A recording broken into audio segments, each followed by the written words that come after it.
Vous êtes là. Ils n'ont eu que quelques minutes pour prendre leur marque. Mais très vite, l'ambiance est montée d'un cran dans la salle du Conseil. L'une des premières délibérations concernait l'augmentation des indemnités d'élus. 5 600 € bruts pour le président, majoré de 40%, soit une augmentation de plus de 2 200 € par mois.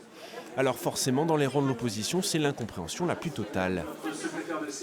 Pensez-vous sérieusement que l'annonce d'une telle augmentation de ces indemnités contribuera à renouer le dialogue et à rétablir la confiance avec les électeurs ?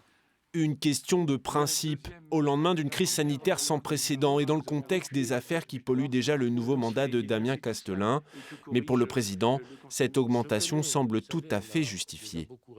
On peut dire effectivement qu'avoir 6 500 € net à peu près pour un président de métropole d'un MIR 2, c'est peut-être énorme. On peut le comparer à différents SMIC. On peut aussi comparer des augmentations pour combler des pertes de vice-présidence à la MEL.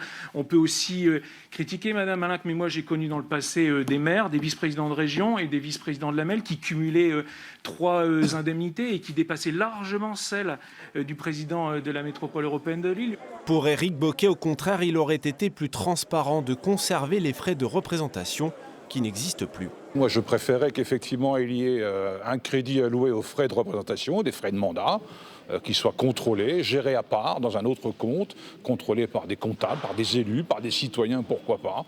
Soyons audacieux, parce que c'est comme ça qu'on reconstruira le lien de confiance entre la population et les élus. Mais il n'en sera rien. L'augmentation a été adoptée à une large majorité, preuve que le nouveau mode de gouvernance, en rang serré, semble rendre les choses bien plus faciles au président Castelin. Oui, monsieur Bailly, vous voulez